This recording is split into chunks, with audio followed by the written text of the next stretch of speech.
World where hopium and common sense collide. Starring the CryptoKeeper and Blockchain Crusader. Welcome to Debate Crypto. Crypto fam, it's your boy CryptoKeeper, and we got, as always, Blockchain Crusader, but we got a little something special coming on for you tonight. We have the one and only Zach Rector. Zach, how you doing tonight, brother? Yeah, doing great. Thank you for having me, guys. Appreciate the opportunity. Dude, we are excited to have you on. For those of you that don't know, we are going to have a little debate tonight. Super excited about it. We are going to talk about none other than, I bet you guys can't guess, Xrp. That's right. We are going to get it going. So here's the deal, guys. First of all, if you are new to the channel, make sure that you smash the likes, share this stream out. Let's let people get educated via a nice little debate this evening. Blow up the chat, guys. Just as a reminder in the chat, this is intended to be educational, right? We want this to be back and forth, but educational. So don't get too wild in the chat. We know everybody is definitely emotional when it comes to XRP. So we are excited to get into it. But yeah, so the rules. Let's go over the rules. So here's what we're going to do. I am going to be the moderator, okay? And then obviously you've got Miguel and Zach. And so the game plan is, and we're not going to be super stringent on the time, but we want the points to come across, okay? And so I'm going to present a question. Zach and or Miguel is then going, I'll call out who it is, but is then going to have 2 minutes, approximately 2 minutes. I've got a 2-minute timer that I'll bring up on the screen. They're going to have 2 minutes to present their case on that question. The other person is then going to have 2 minutes to present their case on the question. And then they each will have about a minute or two to rebut the other and have a couple back and forth, interaction there. So that's the game plan. We've got a number of good questions for you guys. It is going to be fun. Before we get into it, chat, just want to let you guys know as well, in between each of the questions, we're going to drop a question from the chat, maybe two if we can, just depending on what our time looks like. So yeah, just as a reminder, guys, also, if you really want to make sure that your question gets seen as well, we do have super chats on. Again, obviously, we appreciate the support from that as well. All right, without further ado, let's get into it. So here we go. Let's go. So we all know XRP is a polarizing, right, topic. And the first question actually is really simple, right? And this is just kind of an introduction into what we're going to get into, right? We got about 5 questions, but I want to get the introduction. I want to get this from Zach, okay? This is not a quote debate topic, but I want to hear from both Zach and Miguel. So Zach, I'm going to start with you. Why does XRP have this almost cult-like following? Well, they have very lofty goals at Ripple. They stated that they wanted to create a world currency that was as liquid as a G10 currency. So not only does it shake it up in the traditional financial markets when you basically are ready to replace the whole banking infrastructure that exists now, but also just the implications of what that would mean for the price of XRP are pretty drastic as well. So you have a lot of people that believe that XRP is going to be a reserve currency in the new financial system that's being created. And that's really where this huge following comes from, is a bunch of people that have gone down this XRP rabbit hole. And as I always like to say, there's other utility coins that we do like as well, but XRP is going for quote unquote all the money, as we say in the XRP community. And so that's why we think that the opportunity is so great and why people feel so passionate about it. Great answer, man. Thank you very much. Miguel, thoughts on why XRP has this cult-like following from your standpoint? Yeah, so my opinion on this is, yes, the whole reserve currency thing, like Zach just mentioned, is a good point of why it gets a lot of people's attention, especially back in 2017, 2018. When stablecoins weren't really a thing just yet the way they are now. But I think it comes from a point of authority is the problem, is people like when a person or an entity of authority shows up and says, hey, we are for this, right? AKA the banking system. The XRP community is working towards empowering the banking system in the crypto space, automatically say, wait a minute, you're doing something with banks. We understand how powerful banks are. We understand the elite status that they bring to the world. I can invest in something that would be involved with these kind of people. I want to be part of it, right? It gives people the opinion or the mentality, or I don't know how you want to phrase that, but the sentiment that they are going to be an elite group because they're investing into something that is going to be ran by elite banks that have had power for centuries over the entire world. And I think that's where the strong point of the community and people really get invested into XRP is for that elite status. Yeah, I think it's, I want to just jump in and interject right there before we dive into the debate portion. I think it's really interesting because I see both sides of it. I am not what you would consider an XRP maximalist, right? But I'm definitely not a minimalist. I hold quite a bit of XRP, or at least I consider it to be quite a bit of XRP. And when I got into it for my reasons, and my reasons ultimately were very simple. I thought that it was going to make me a lot of money, and I still do, right? But for me, that's kind of where it stops. What I see when I post a TikTok or when I post something on YouTube, there's likes and dislikes. The likes from a social, so from a creator standpoint, is that it is so polarizing that a ton of people want to check out the content, right? So that's the good. The bad sometimes is that if you even dare, like Miguel, if a number of people that are here from Zach right tonight don't like what you have to say, I think they're going to let you know about it, right? And that's okay. Like we want the interaction, but sometimes that can just get a little bit wild. So let's get into it. All right, Zach. So start off with you, brother. Let me get the timer back to 2 minutes here. Just a second here. Bada bing, bada boom, and well, maybe apparently this thing wants to go to. Apparently this thing wanted to run out first. Okay. Boom, alarm off. Oh my gosh, what is this? We got a little like a little ad that comes up. I apologize, people. All right, here we go. Let's try this again. Boom. All right, there we go. So first question, Zach. What specifically makes XRP the best candidate for remittances? And for those new to crypto, remittances are, and I don't want Zach to spend any of his time on this.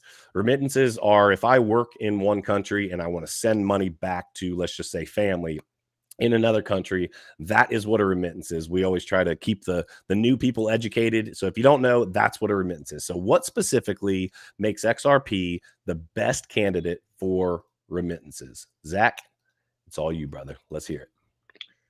Well, I believe that it's the trust that Ripple has developed with their clients, right? So obviously they're targeting banks and financial institutions across the world, and they have been able to create trust with these people. The only problem is that we've been held back by regulatory clarity.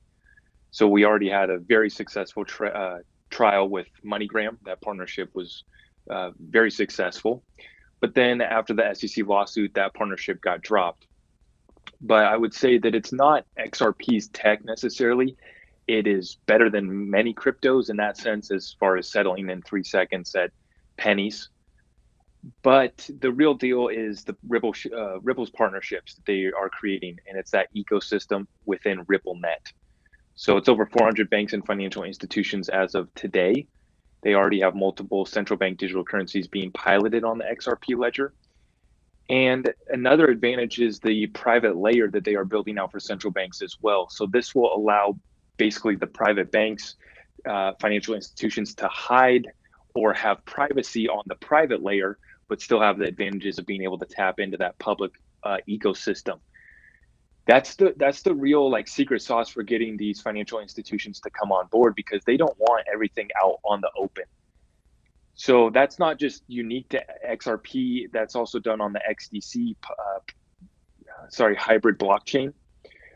But now that Ripple's built that for central banks as well on the XRP ledger, I think that that's going to be a key advantage for getting this actually adopted by the banks and institutions.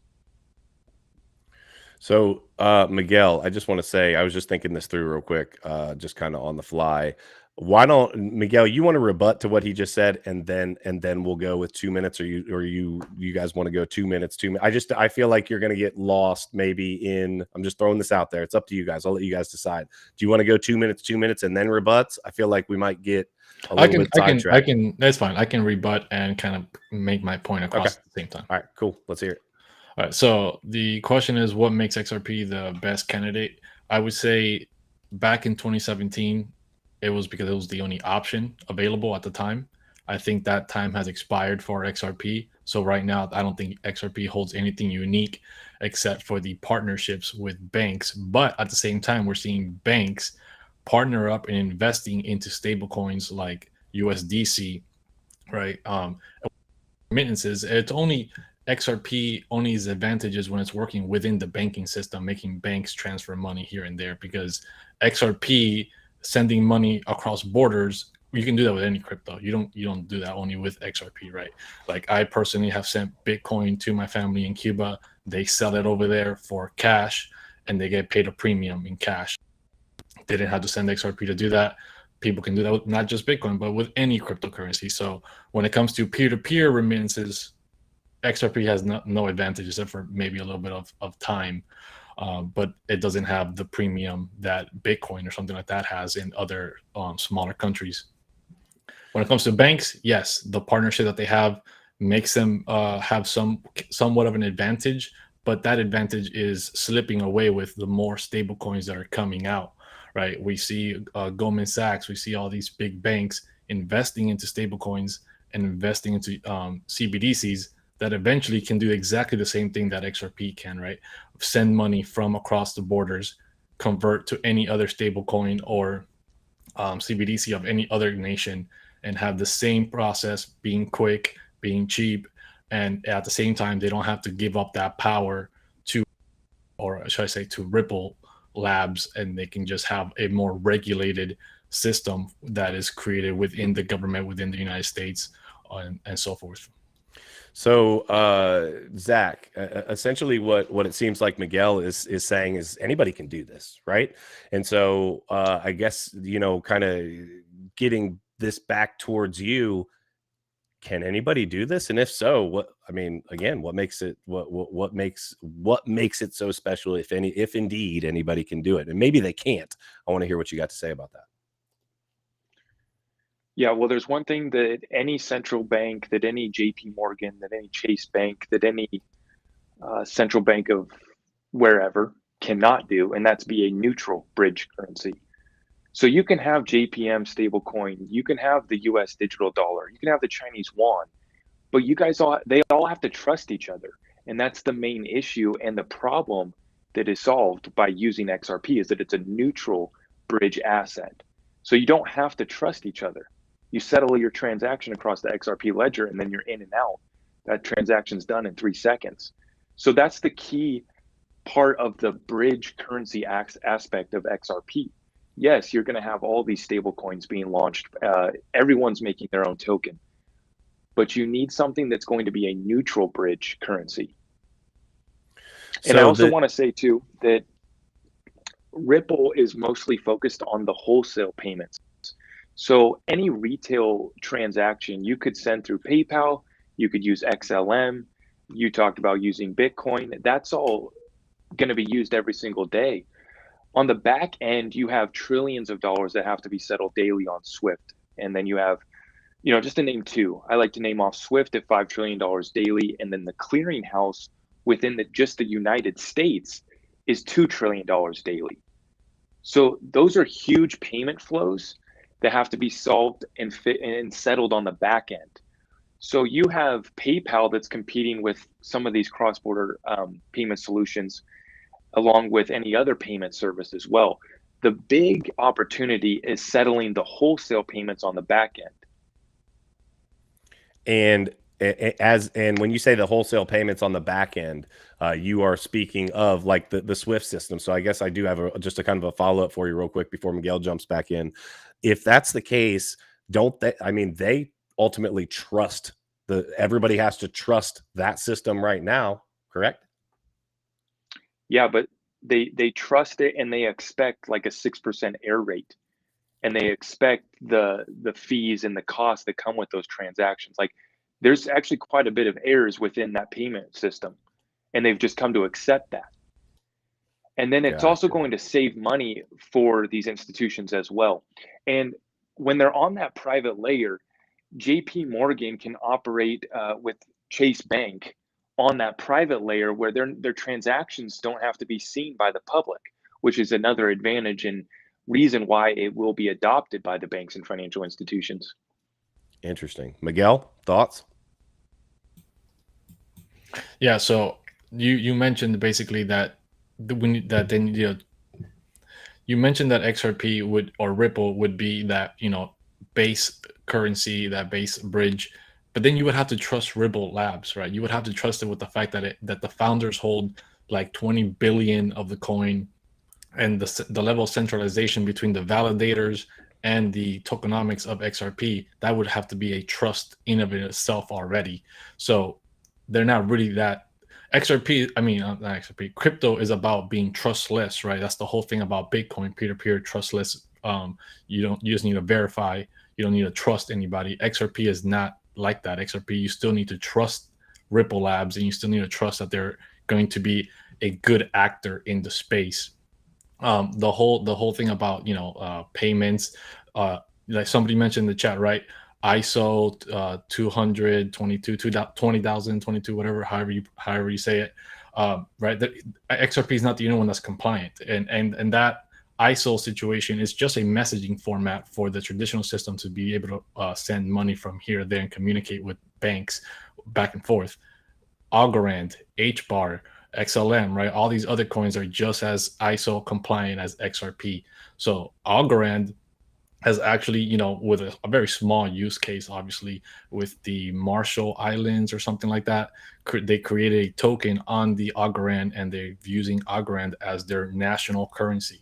So being built on top of Algorand, they're compliant with ISO. So why wouldn't Algorand, that has smart contracts, has layer 1 and layer 2 solutions to their scaling problem, have better tokenomics and so forth, not just be just as good as XRP in the long run, right? That's even outside of the whole stablecoin situation.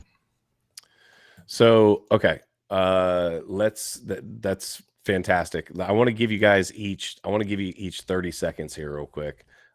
Zach, I want to give you one chance on 30 seconds to respond to what Miguel just said. I can see it's at the tip of your tongue. You're like, hold on a second, I still got something to say.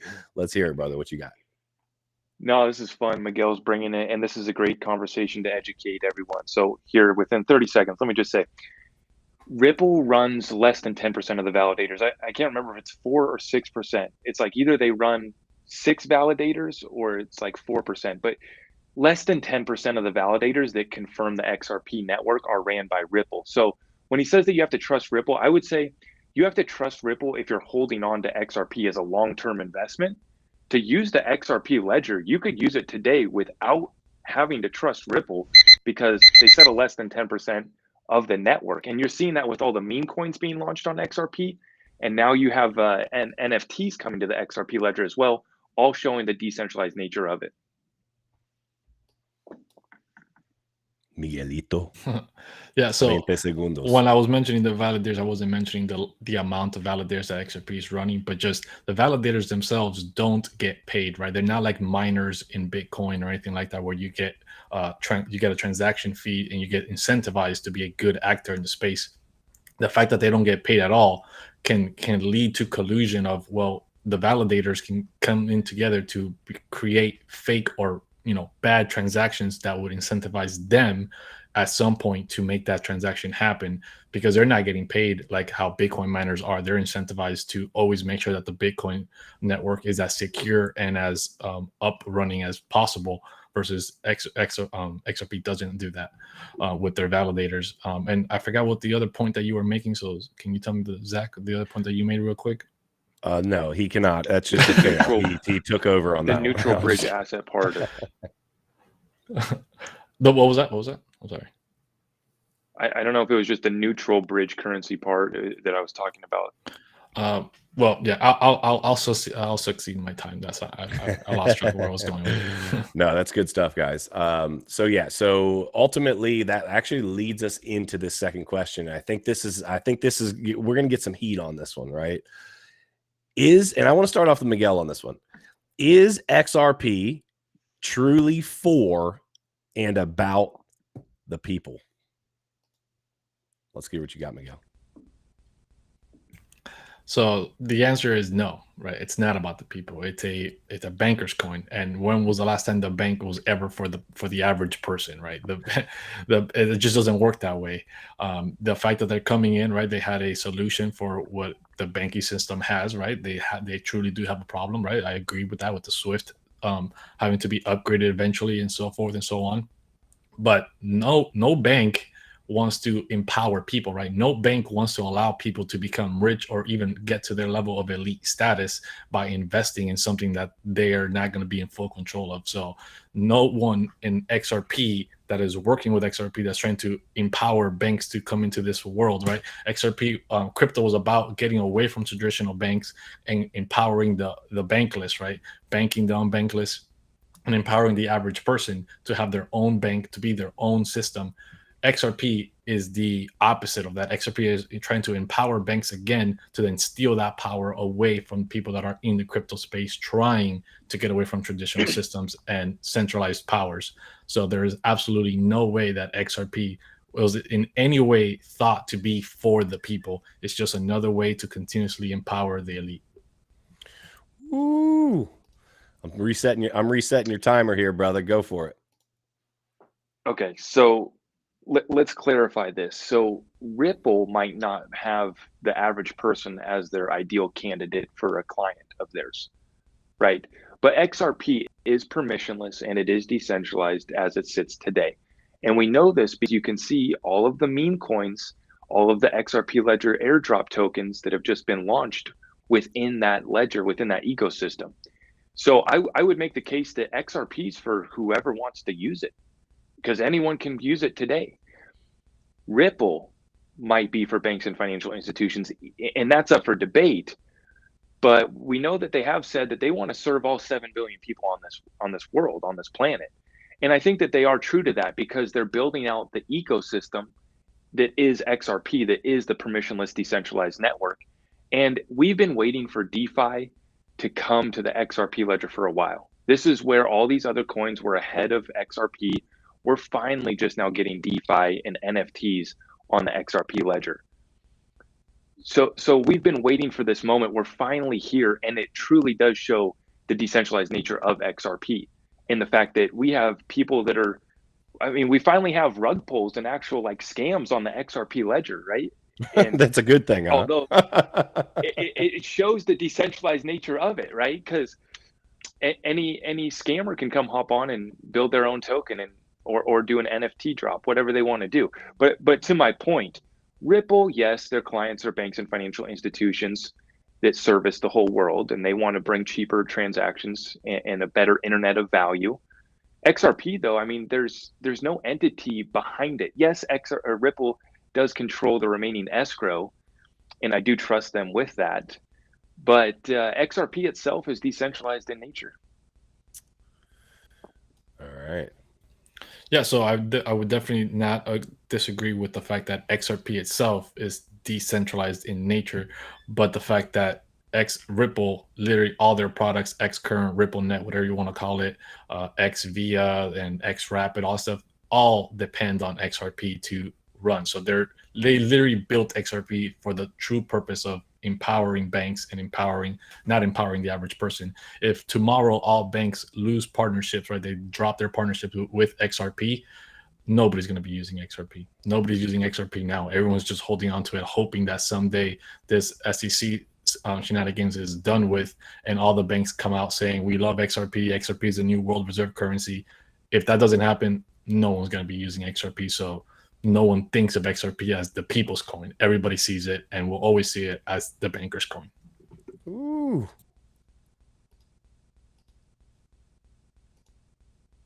Not all bankers are bad people. I might argue that one myself. Just the majority, right? Just 95%. You know, I have a good relationship with my credit union. They always help me out if I have an issue. But I get where you're coming from. They're just go ahead. I was just going to say that I get where you're coming from, and I understand. But the fact that anyone can really set up on XRP now, that's all we need. If you want to do NFTs, you can do them right now on the XRP ledger, and it costs you like pennies to send the transaction compared to Ethereum gas fees.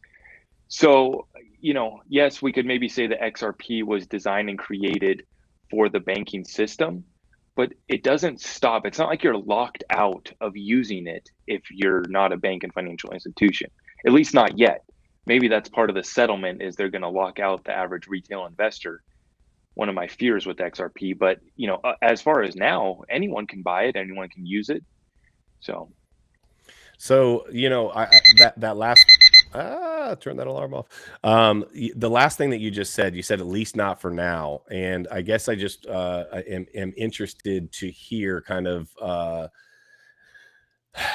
Again, like I said at the start, like I hold a bunch of XRP. Like, are you suggesting that? And this is just kind of an aside. This isn't even one of the questions that we have prepared. But like, are you suggesting that? Is this where the wild numbers come from? I guess is what I want to ask. Is this where the wild numbers come from? The banks have to buy out, and that's how we get to a $10,000 XRP or a $589 XRP. There's 119 people in the chat, and I, as the moderator, want to tell each and every one of you, I've got 10 grand. Shit, I've got 100 grand for each one of you in the chat right now. If XRP goes to 10,000, you guys can pull this back up and bring it to me, because I'm going to tell you, I am going to be filthy rich, filthy. So tell me, Zach. I'm glad that tell me what you mean by that. I'm glad they used the word filthy. Definitely goes with XRP there. If everyone hits the thumbs up button, then XRP probably will hit 10 grand this, next decade. I love it. Hey, listen, I love the maneuver. I love it. Absolutely. I'm with it. Let's do it. Well, here's a good example for you. And I just really ran across this last week. Well, you guys know about the Sologenic airdrop, right? So just recently there was a Sologenic airdrop to XRP holders, and we saw that there was over 22 million XRP that was moved or set up to receive the airdrop. So that illustrates the fact that nearly half the circulating supply is in the hands of regular people. Because a bank or financial institution, or even someone who's really rich, and I know plenty of XRP holders who don't participate in these airdrops. They don't want to mess around. They already have hundreds of thousands of XRP, so they didn't move it for this airdrop. So that tells me that there's 22 million XRP in the hands of regular Joe Blows here that want some free money. And so the point is, there's not going to be the total circulating supply to settle these networks. You're going to be at a much smaller number. So for example, say Swift was going to settle half their network, not even half, let's do 25%, right? Or for sake of math, 20%, that'd be $1 trillion daily settled on XRP. If we were getting 20% of Swift's volume, that'd be about $1 trillion daily. And if you only have maybe 5 billion XRP to settle it, you start to get to those higher numbers. And my point being is that me and you, Nick, we're not going to let go of our XRP till it's at a higher price. We might let some go at $10. We might let some go at $50 and $100. And we're going to hold on to the rest of our bag till 500, right? So my point being, there's not a lot of XRP for these networks. That means that we need a higher price to provide that liquidity. No, it totally makes sense. I actually want to pull something up that Face just said, Crypto Face just said, that people want to hate on XRP for bank shenanigans, yet they want a Bitcoin ETF. And I just want to say, that's a great point, I have to say. And I totally agree with that, right? We're saying, hey, you stay out of here, XRP, because you're bad. Or, Miguel calls me a bootlicker for holding a bunch of XRP. And we talk so bad about that. But if we ask Miguel, let's put him on here, the Bitcoin Maxi, you want a Bitcoin ETF, right? Bitcoin ETF is literally one of the least things I ever think about. I've said it before and I'll say it again. We don't need the institutional go ahead for Bitcoin to be Bitcoin. We don't, okay. Right? I've said it before. People just want that because they want an accelerated growth to Bitcoin's price action tomorrow, right? Because everybody wants to get rich tomorrow in the crypto world. And that's the only reason why this ETF thing is such a big deal in people's mind. but Bitcoin will continue to be Bitcoin with an ETF or without an ETF. Like, look how far we've gotten without an ETF. We can keep on going and keep on growing without it. So personally, for me, the ETF, if it happens, great, cool, whatever, price boost, but it's not necessary. All these derivatives for Bitcoin have actually caused more manipulation in the market more than ever since the CME got involved. So that's a fact. That is for sure, no doubt. So let's actually keep on that topic of the banks, right? So we'll start off with you this time, Zach. And this is a really simple question, but I think there's more to it. I'd like to hear what you have to say on it. Can XRP succeed if they lose the backing of all? So it seems like every other day I'm hearing about they've partnered up with this person. Visa just bought this company that settles, or that uses RippleNet and we find all these web of connections, right? So my question would be, can XRP succeed if they lose the backing of all the banks that they are partnered up with? Zach? Well, we never really got it. That's the problem, is that only 25% of RippleNet is settling with XRP. So I don't really know. I mean, we have to get their backing and adoption before we can lose it, right? And that's why XRP has been suppressed, is because 75% of RippleNet clients don't have the clarity through regulations to actually go use XRP. They're using RippleNet, but they're missing out on the additional advantages of actually settling with XRP. So that's one of the big confusions about this, is that people think that you can use RippleNet without using XRP.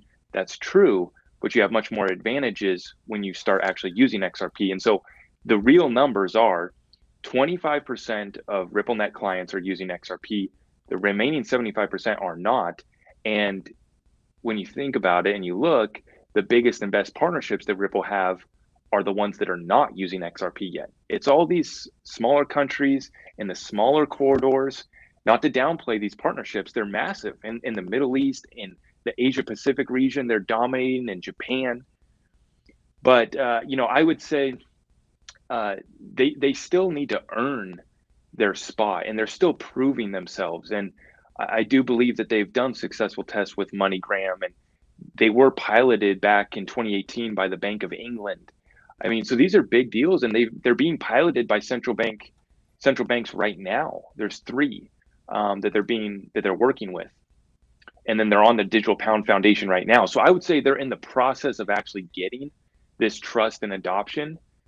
I don't know. I mean, I don't think that they fail. There's no way that Ripple loses. These guys are the best in the game. So I put my full faith behind the team at Ripple, that they'll see the success of XRP. Like Miguel said, don't get it confused. XRP is the heartbeat of Ripple. So before Miguel, you rebut, I just did want to ask just quickly so that I can clarify. XRP, you can use RippleNet, but you mentioned a benefit of XRP. What is the benefit of using, what can you do on the RippleNet that you can't do with XRP, or vice versa? Why are you said that they have benefits of using XRP. I just want to ask so I can clarify for anybody in the chat. I honestly don't know. And so I'm asking you, as an XRP holder, what is special about using XRP on the RippleNet? Well, there's a few things. So it eliminates the need for pre-funding. So that's where we hear nostro vostro accounts. Okay. Basically, the banks have to hold so much money so that they can actually trust each other, right? But then it's also going to reduce your costs. All your transactions will be cheaper. And the advantages for these banks and financial institutions is that when they don't have to have, the nostro vostro accounts is $30 trillion right now. That's just dormant money. If that gets freed up, then that is more capital that they have to use. So it frees up capital, and it allows them to provide more additional services for their business, for their clients. Okay. So that's why they would want to use XRP. Okay. I genuinely did not know, what that benefit looked like. So I wanted to throw out there, I knew if I didn't know, there's probably some people in the chat that didn't know. So Miguel, again, I want to throw the question at you. Can XRP succeed if they lose the backing of all the banks that they're partnered up with? What you got, Miguel? So in my opinion, no, obviously not, right? Their whole purpose, they came out is for this. If this gets shut down, the XRP army behind it loses all momentum, right? XRP army votes for XRP, buys XRP, holds XRP because of the promise of banking, right? Replacing the SWIFT system, becoming the world reserve currency. There's no way that they will become the world reserve currency, right? That's already a long shot in and of itself. Without the banking backing, right? Without being backed by the banks, that's definitely not going to happen. And having all the other stuff, right? The Flare network, NFTs or whatever, it's not going to get it to be the world reserve currency. So without the banking system, XRP definitely loses the majority of its fuel to go out and be what it promised to be. What was the other part of that question? The other part I was just asking Zach to clarify on RippleNet. So it's a big fat no from Miguel. Zach, do you have anything else you want to say off of what he just said, or you want me to move on to the next one? Yeah, so I just want to say real quick for everyone listening. What's that, Miguel? Oh, I was just letting Nick know that the timer was still going. Yeah, you're good. Continue. Okay. Good. So in preparation for this interview, the only stats that I pulled were the Q4. It was from the Q4 report from Ripple. And so this has kind of already been going around TikTok, and some of the XRP influencers have been already sharing this. I haven't made a video on it yet, but people need to understand that Ripple hasn't sold any XRP out to the open market since 2019. And they are selling more XRP. The only XRP that they're selling right now is to their on-demand liquidity clients. And the numbers have increased. They actually purchased $321 million of XRP in Q4. They had over $1 billion in ODL sales. So that was going to their clients. And this is also crucial. In Q4, they returned 80% of the escrow that was released to them back into the escrow. So they get about $1 billion each month. So they had about $3 billion that was released in Q4, and they returned 80% of that. And they went ahead and purchased $300 million worth. So that shows you what Ripple believes in XRP, right? The fact that they're locking it back into escrow, and they're taking their cash and buying $300 million worth of it. I don't know what the point. That was basically the only stats that I came to this interview with. I just want to forget why I wanted to share that, but yeah, go ahead, Miguel. Yeah, I just wanted to clarify. You said that they were selling that. Who they're selling that XRP to?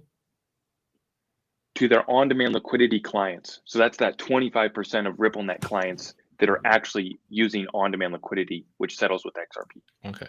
So the problem with those things is that they're selling this XRP, right? And it doesn't affect the XRP price. Why aren't we XRP price, right? These things are being sold over the counter outside of the exchanges, outside the market. So that behavior would continue even if XRP will continue. The SEC stuff goes away, all this stuff. The only people really trying to grow its price is the retail investors.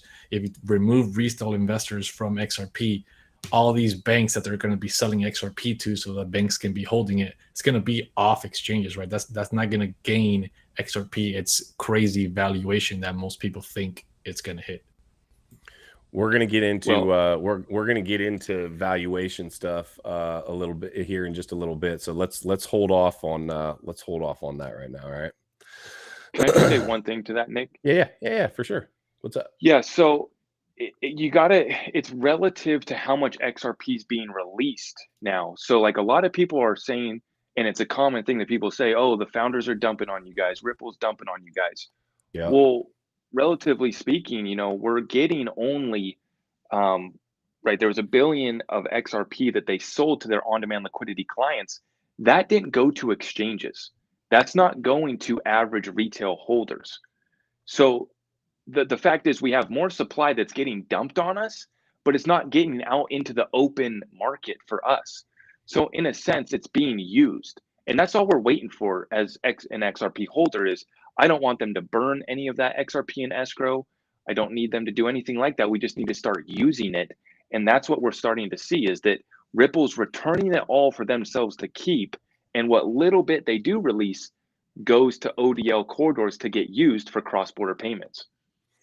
So so just to be clear, you're saying that it's not being put out for the me and you to be able to move around. It is indeed being used for more of those banking purposes, and you're basically saying that they are putting funds back in. They're taking funds, they're taking profits, putting it right back in, and then serving their ODL liquidity or their on-demand liquidity to those clients so that they have their on-demand liquidity. Is that essentially what you're saying?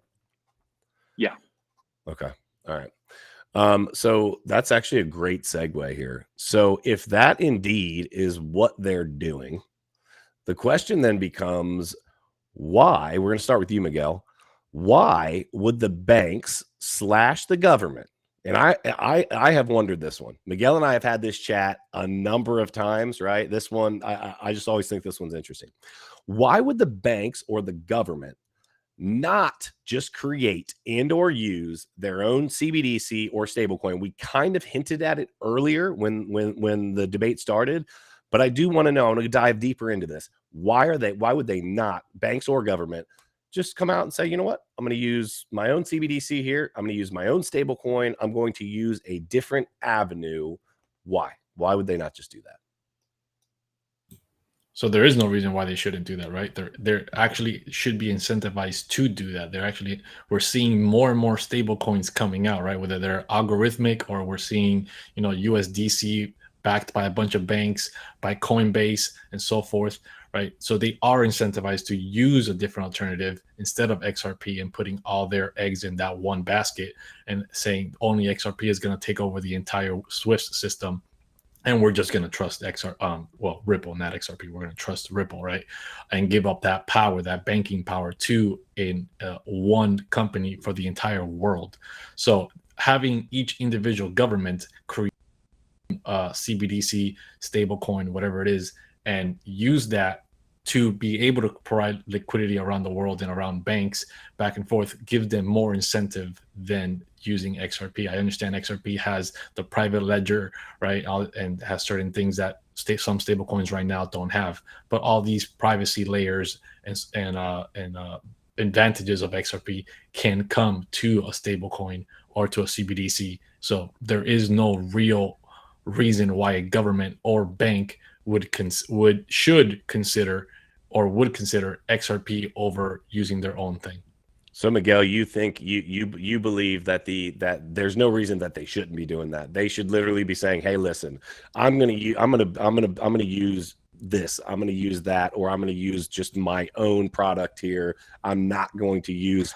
Yeah, I'm not saying that every bank should go out and make their own coin, right? That's ridiculous. Nobody wants JP Morgan coin and then Chase coin and then the other coin and then whatever. I'm not saying that. I'm saying through the building of a stable coin or CBDC, whatever they want to be, whether it's through a government or through a collection of banks, they can do that themselves and not have to depend, right, on Ripple Labs themselves to run that scenario, right? Okay. I know you got something to say on this, Zach. What you got? Yeah, so it's inevitable, right? All these major countries are going to launch their CBDC in the next year or two. China's ahead of the game. They've already done it.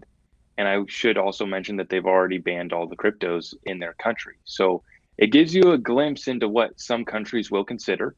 We just saw some news out of Russia. They're, flip-flopping back and forth.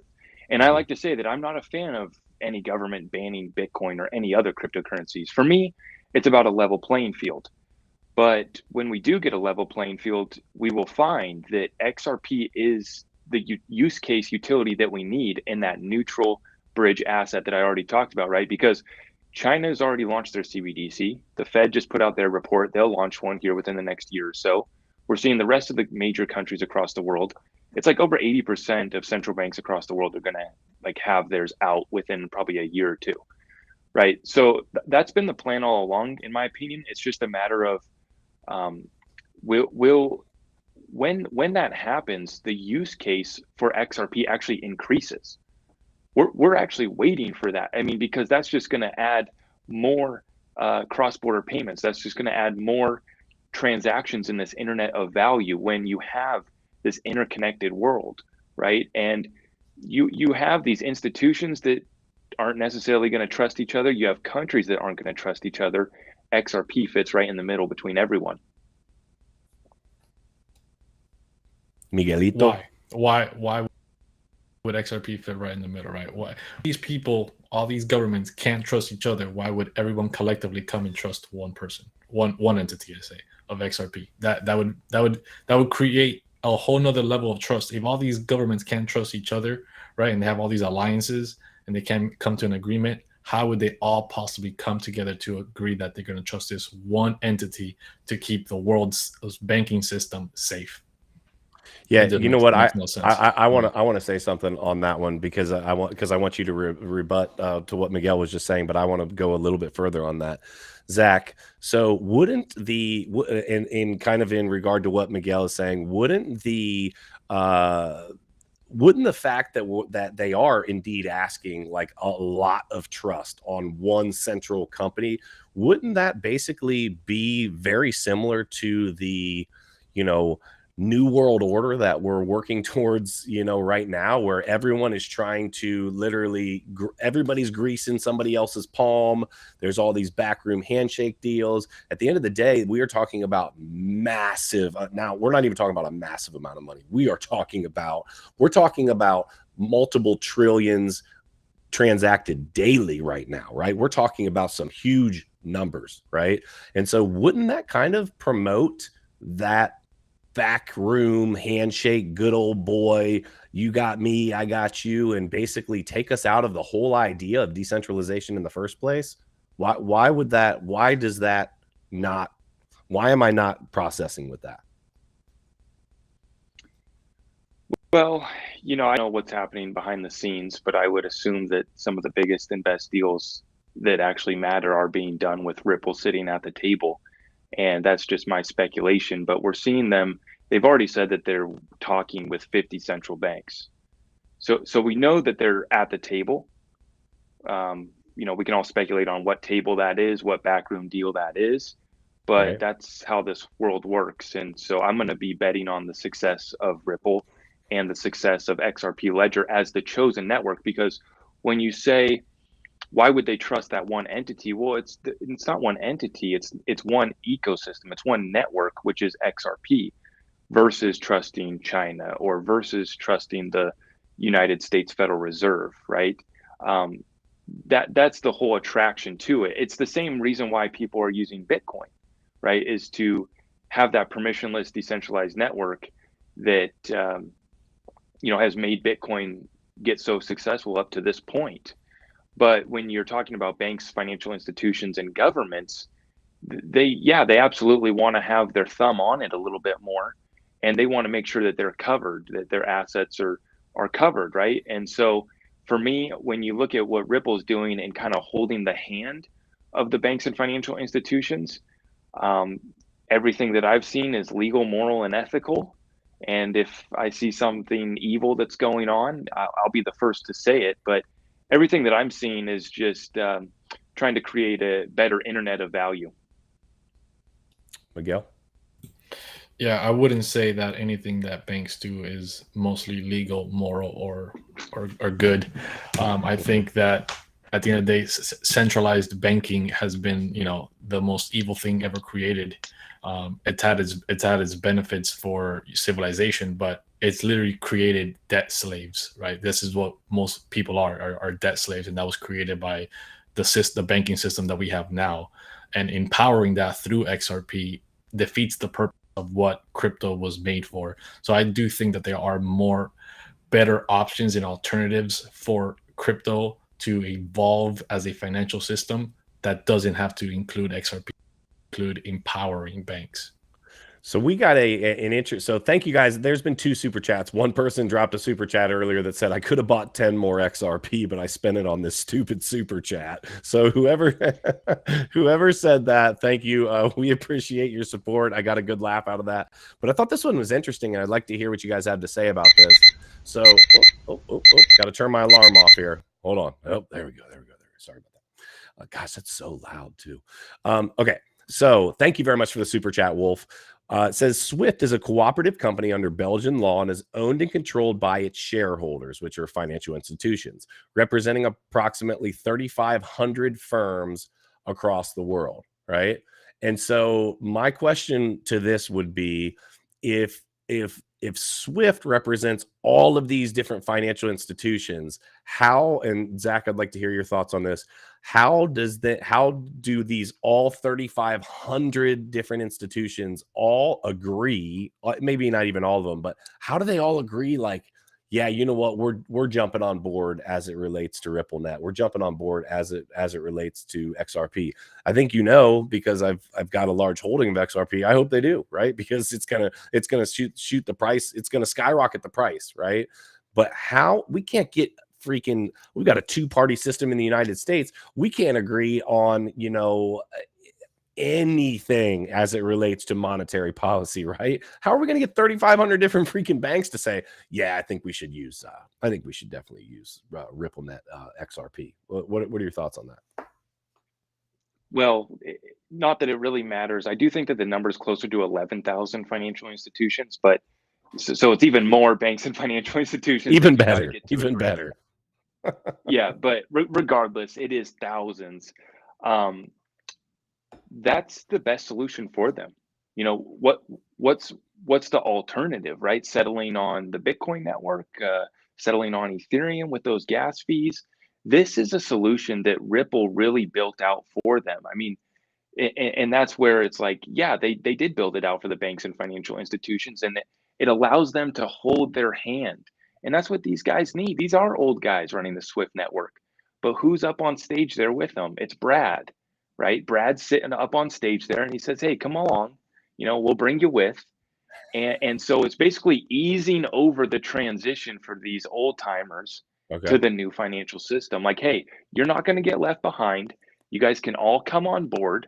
We're not going to diminish the use or value of your institution. We're going to make your institutions operate better with each other. It's a win-win.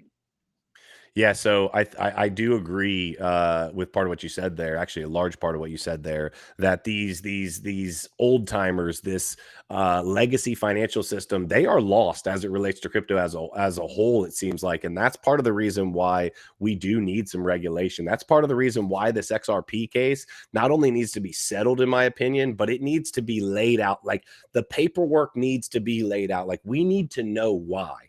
And my concern is that we're not going to know why, is that we're going to get a bunch of pages of redaction, right? There's just going to be redacted.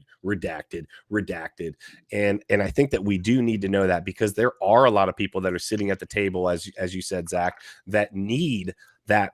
Come along. We're going to show you how this new thing called cryptocurrency works. We have solutions for the problems that you have been dealing with for however long you've been using the Swift system. I don't even know how long the Swift system has been being used, but it's a long time. And the changes do need to happen. Miguel, what are your thoughts on what Zach just said? You're muted. Uh-oh. Did we lose Miguel? You there, Zach? The XRP truth took him out. Dude, it did. It literally just hammered him. He was like, "Oh my gosh!" And then he just died right on stream. We've got him. He'll probably exit out and come back in. I am really interested to see though, Zach. Talking about what we were just saying, I am really interested to see we'll wait a second, get Miguel back here, but I am really interested to see how this plays out. Is it going to be all redacted? Is this just going to be a slap on the freaking hand, i.e. a huge fine, but then we're not actually going to get clarity out of it? And it's one of those questions that I swear I'm okay with us coming in and having regulation. Quite honestly, it gives merit to the crypto space. It gives merit to what we are trying to achieve, right? My problem is if they don't actually give us that, the actual information, if they don't give us the opportunity to actually see, hey, this is what happened, this is where we're going, here's where we're headed, and here's how we get there. If we can't see any of that, how do we continue to, you know what I mean, push back? How do we continue to make changes? How do we continue to say, this is okay, this is not? What are your thoughts on that? Yeah. Hey, real quick, I just want to give a shout out to my boy James. He's one of my OG Discord members and good friends. He just dropped a hundo super chat, and he's a real one. He knows what's man. up. Wow. And you Thank you might have very to check much, out his James. question too. Yeah, no I doubt. know he mentioned Jed McCaleb too, and very, very interesting how Jed has been left out of this case, right? He also didn't get included in the Mt. Gox ordeal. He was able to sell off Yeah, and ditch Mt. Gox. that's a whole nother question. We could be here all night talking about some of these interesting things that have happened. You got to understand that's a freaking really interesting. Looks like Miguel's back. Miguel, one of Zach's boys just dropped $100 super chat on us, bro. So James Butler, thank you very much. Thank you, man. We sincerely appreciate that, man. And so let's go ahead and dive into his question, right? Before we get into the last question. I missed what the previous question was. My internet dropped off, so I don't know what it was. I don't know how far back you missed, but essentially, we're talking about the Swift system and being carried along, holding their hands or whatever, and then and I was just going to ask you what you thought. XRP truth. We figured the XRP truth took you out, Miguel. Yeah, dude. The XRP hitman came after me, and they were like, DDoS, right? Knock his internet off, and Yeah, no. So ultimately, Miguel, yeah, go ahead. Before we jump into the super chat that James just put out there. Whoa. We there? Sorry. Come in. Sorry about that, guys. All right, no, we're good. So Miguel, before we dive into the super chat, I want to ask, what are your thoughts on that? Like this legacy system having basically Ripple come along and say, "Here, let me hold your hand. Let me take you to the promised land." What is that? What? How do you see that? Yeah, I think that's just the dream that they're selling them, right? We're taking you to the promised land, and the belief that Swift would give up their power, right? Swift was built by an elite group of people that run the banking system, and the fact that they would just give up that power because XRP showed up and they're, hey, we're faster, hey, we're cheaper.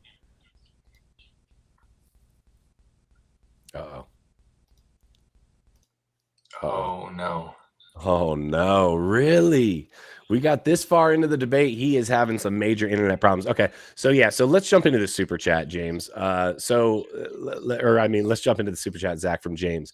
So he says, if Ripple, the company, is going to court over security, why isn't Jed a part of the case as a founder? He committed the so-called crime too, right?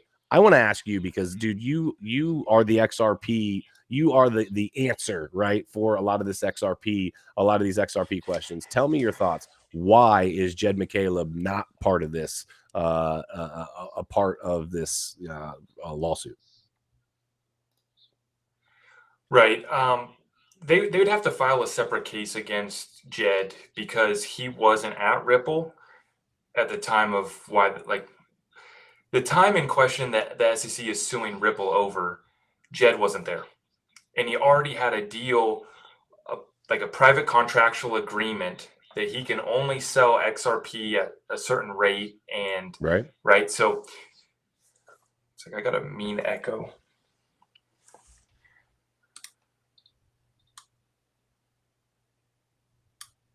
Okay.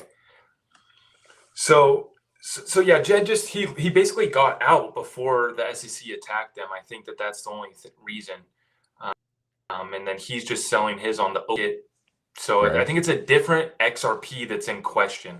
It's the XRP that's coming from Ripple, the company, versus. But in that same sentence, though, why is he not there? Because Brad and Chris have been drug into this as individuals. So I don't know. I don't know what the SEC is doing other than trying to stall XRP.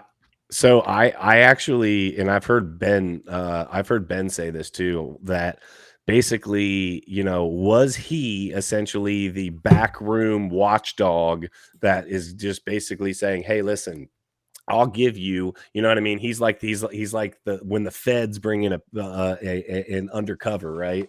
What is he that person for the SEC? Because it doesn't, even though he's not there when the lawsuit got brought forward, he was freaking one of the absolute founders and was a part when the initial token offering was presented.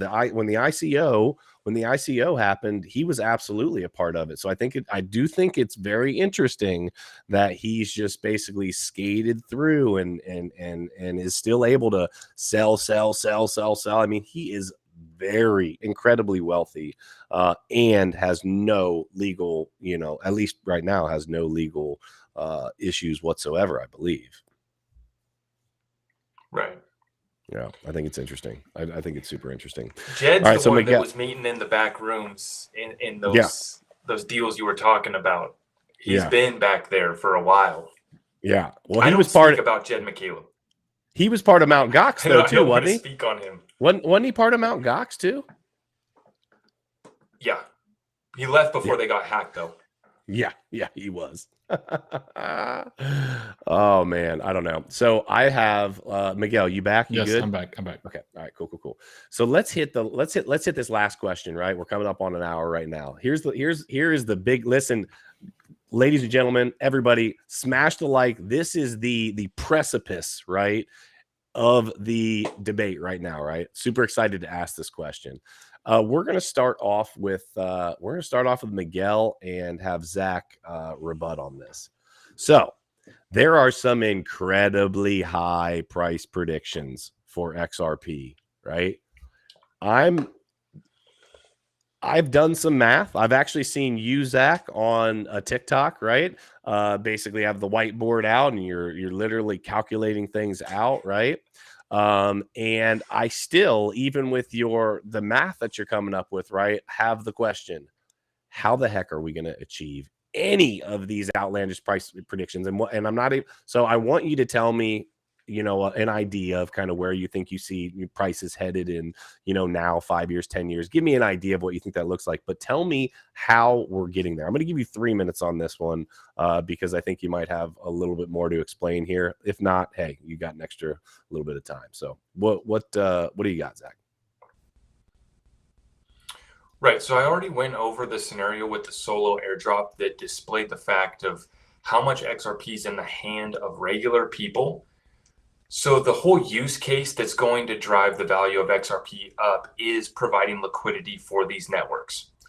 Okay. And there's a limited amount of XRP to get there. So I did what I call the ultimate XRP equation, and everyone picked me apart on why are you only using 5 billion XRP, and you can use you can use XRP more than once in a day. Here's what people need to understand is there's over 33 million messages or payments sent on the SWIFT network that equals that $5 trillion worth of value. So yes, you can use the same XRP more than once in one day, but you have 33 million messages or transactions, we should just call them payments because that's what they are. Okay. 33 million payments worth $5 trillion worth of value from 11,000 financial institutions. So you can't quite use a few thousand XRP to run SWIFT every day. Right. So when I do the equation, it's just to get people thinking on how to predict how high XRP could go. So you can fudge the numbers. We're only going to settle 10% of SWIFT's daily volume, right? There's going to be 10 billion XRP for SWIFT. You still reach really high prices. And I also like to say that even if we're only halfway right, we're going to do just fine. Oh, I don't think too many people, I think people either think that like it's just absolutely not going anywhere or it's going to the freaking moon. And I'm actually, if you give me 1 second here, I'm pulling this up because I want to kind of look at where things are real quick. I'm going to share my screen in just a second.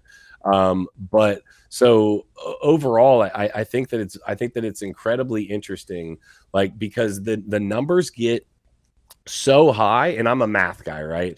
Miguel jokes around and calls me Rain Man. I've always been like really good at math. I can do math right on the spot, and it's just always been one of my things, right?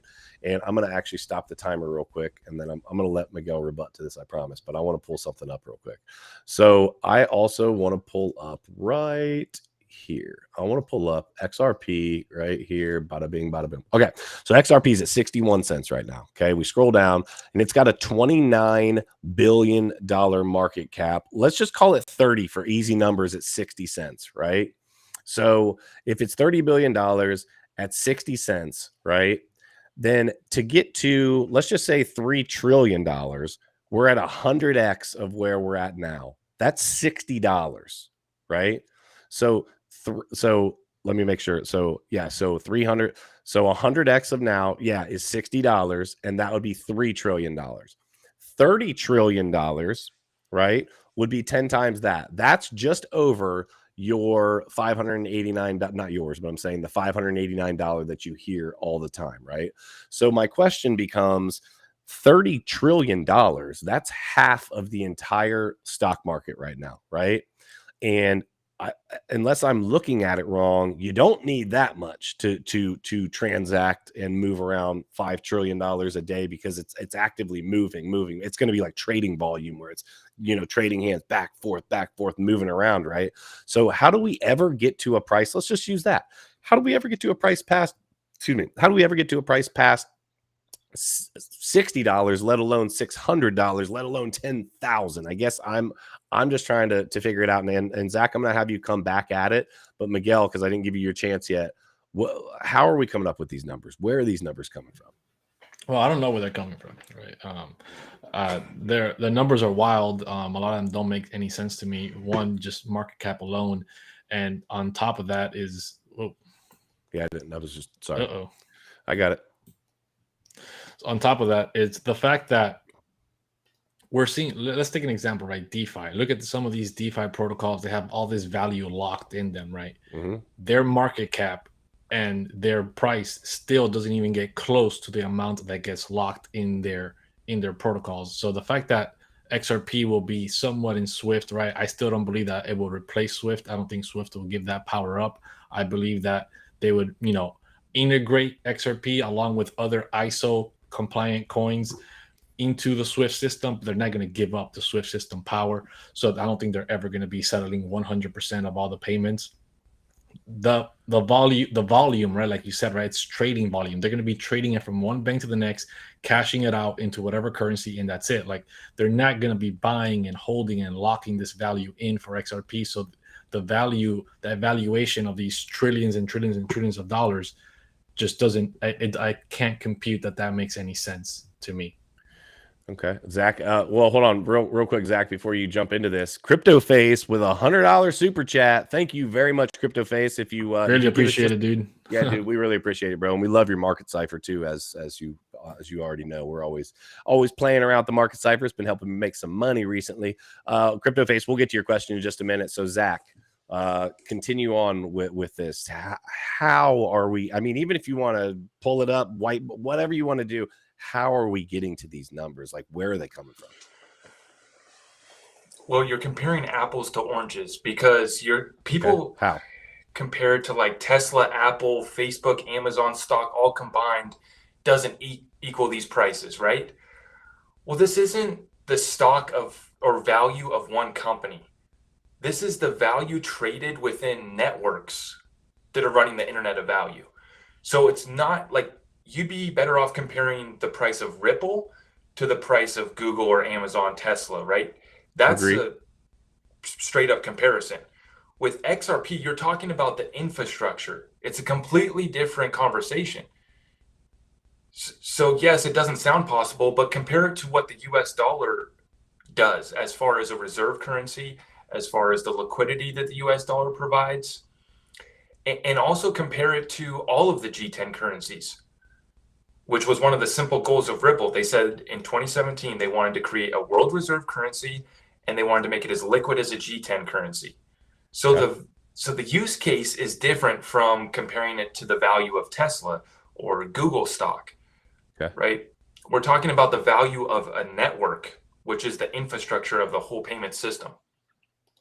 So then let me ask, like, I don't know what this number is. I'd have to search it up, and I'm not going to pull it up right now. But maybe you know. Do you know what what that value is of? You said of basically the entire monetary. They want to be the world reserve currency, right? Do you know what that number is? Across the board, do you know what that number is? I know with derivatives what it is. I know when it gets all the way up there, we're talking a quadrillion plus dollars, and I get that. But I'm saying, what does that look like if it does become the world reserve currency? Do you know what that number looks like? I've heard so many different estimates, $300 to $500 trillion. I've heard ones that are much less than that. Okay. But I also want to remind everyone that that market cap calculation is coming from the 47 billion XRP that's in circulation. Okay. And it's not in circulation. Right. But if we add more to it, we got a problem, right? Because the price is going to go down. But if we solve bigger problems, we still need a higher price. So that's why we need a higher price of XRP versus the whole rest of the space that just is hoping and praying that we get a higher price because more people are going to use it. But the problem is that you're assuming that XRP will 100% take complete control of the money transfer SWIFT system, whether that's worth however many trillions of dollars. And I just don't see that happening. With more and more ISO compliant crypto coins, stable coins, CBDC keys coming out, all of those are going to take market share away from XRP. If XRP even alone doesn't just not get involved at all with SWIFT and with the problems that it's been having, right? So that's just an assumption that is being made that the XRP will control all of that and nothing else the XRP doesn't have a competitor when it comes to the banks and the CBDCs and the stable coins. Well, we do have to speculate, right? We're all here to make calculated risks, right? Oh, yeah. We're making our bets. And I've never said that XRP is going to be the only one, right? I do believe in a lot of the other ISO coins have different use cases than XRP. I love XRP because they're targeting wholesale payments. XLM is retail payments, which is a smaller market. XDC is doing trade finance, which is $19 trillion market. Algorand is a smart contracts platform. They got a lot going on for them. I'm a big fan of Algo. But the big one is wholesale payments. And that's specifically what XRP and Ripple are targeting. And here I do want to ask, Miguel, if it's not XRP, what is it? You know, what cryptocurrency is it going to be, or what series of blockchains do you think will be it? Because for everyone who says XRP is not the one, I just ask, okay, well, what will it be? Because I'm open. Yeah. So I don't think it's gonna be a one crypto thing. I think we are entering an era of democratizing money and taking power away from banks, right? Like that's why we have Zelle, that's why we have Cash App, we have Venmo, we have PayPal, right? We're attached to all these merchants, attached to all these banks. We see PayPal now coming out with their own stablecoin. Plus that right there is cross-platforms, cross-border payments that can be done on PayPal. And then we're seeing that allowing to be bridged with other cryptocurrencies. So I just think there's a lot of players coming into the payment system that SWIFT alone will not be the running that system anymore for the banking system. There's more ways and avenues for people to send the money and banks to send money and businesses to send money left and right than there was before, which was reliant solely on the bank system and solely on SWIFT. But PayPal is more centralized than XRP or any crypto, really, for that matter, right? Like, yeah, but we're not arguing centralization or decentralization right now. We're just arguing that XRP will not be the sole runner of the show and take over the SWIFT system. There's more avenues to money transfers now in this era than there was ever before. Like 10 years ago, Cash App, Venmo, all these things weren't a thing, right? Now they're all getting involved with crypto. They're becoming a bigger and bigger thing. So it's stealing market share from banks being the only ones having payment transactions and businesses transactions around the world. Yeah, no, I agree. Like I said, I listed off the other ISO coins and kind of their use case.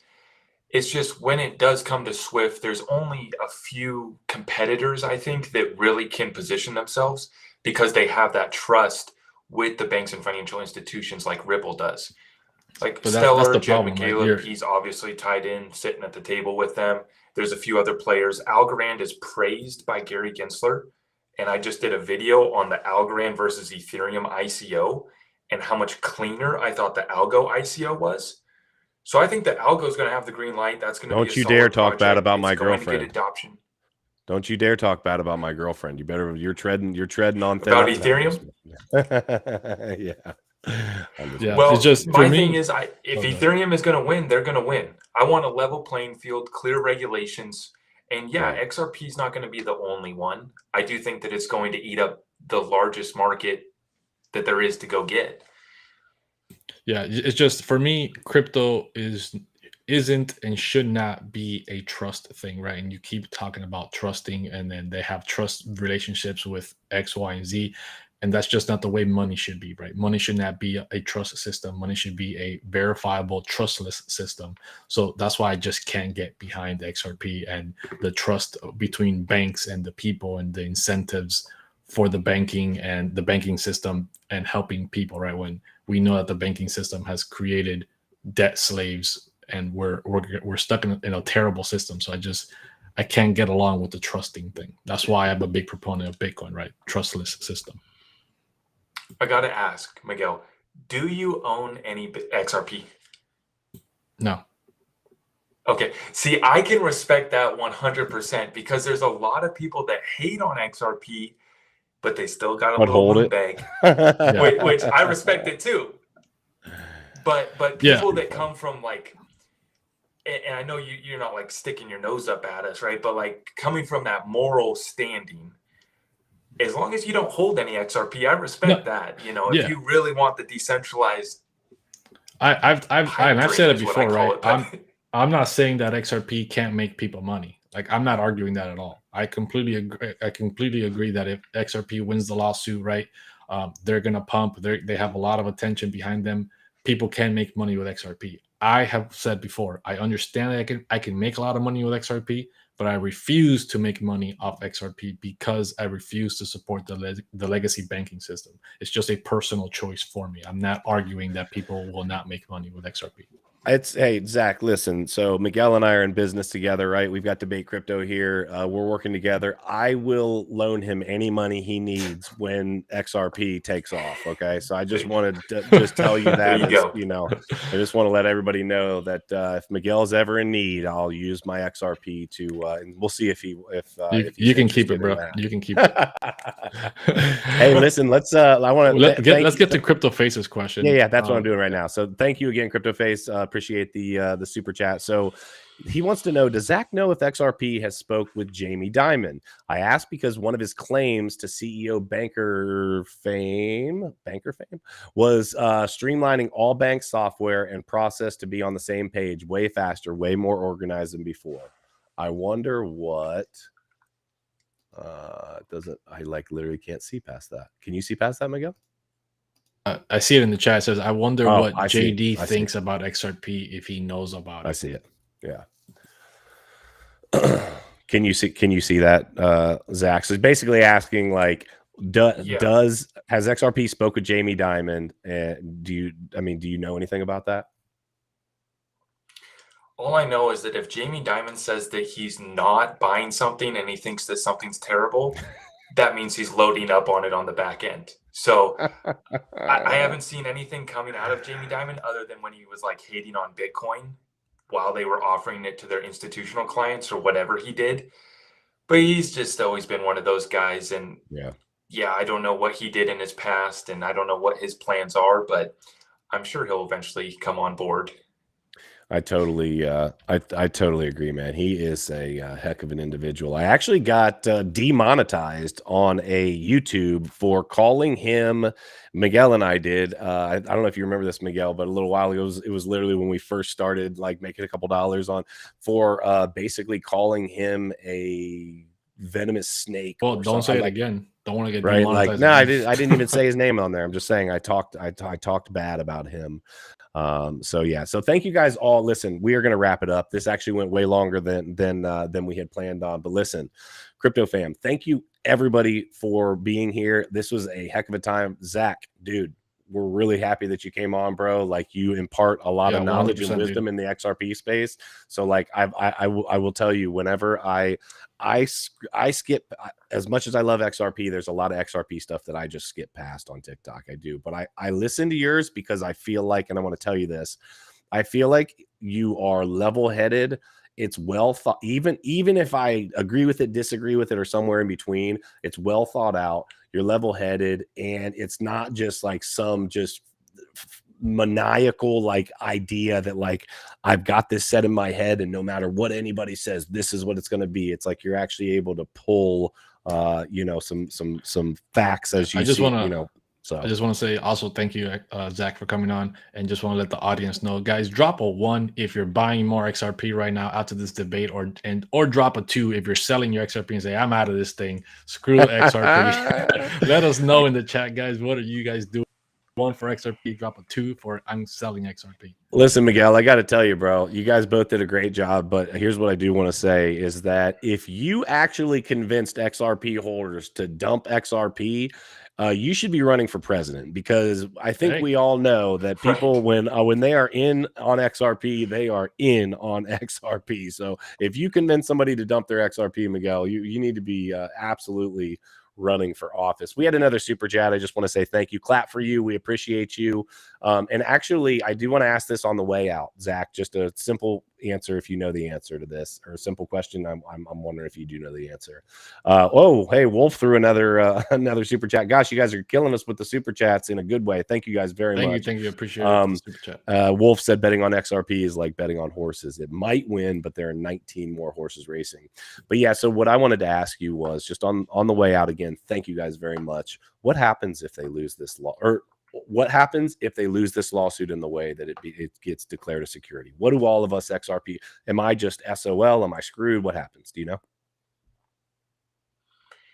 I don't see any scenario where they can rule today's XRP as a security. I want to remind everyone that in 2015, they already settled with FinCEN, where XRP was deemed as a virtual currency. Everyone can just Google FinCEN Ripple, and you'll see a 2015 lawsuit where Ripple was already sued for KYC AML banking laws, and they settled up. And in that lawsuit agreement, XRP was listed as a virtual currency. They specifically called it that. And then with how decentralized it is now, I just don't see how there's any scenario where they can list it or say that it's a security. However, I do see the most likely scenario of Ripple settling up and getting a slap on the wrist fine. Yeah. I don't know what that dollar amount will be, but Ripple has $1 billion cash right now. So they're ready to give them 10, 20 million. Yeah, probably at least. It'll probably be, actually, I'm guessing more towards probably 100 million or more is kind of what I think. I think they're going to get absolutely hammered on a fine, and they're going to say, okay, here you go. Thanks. It'd be like me handing you $10 or something. You know what I mean? Here you go. Whatever. Get out of here.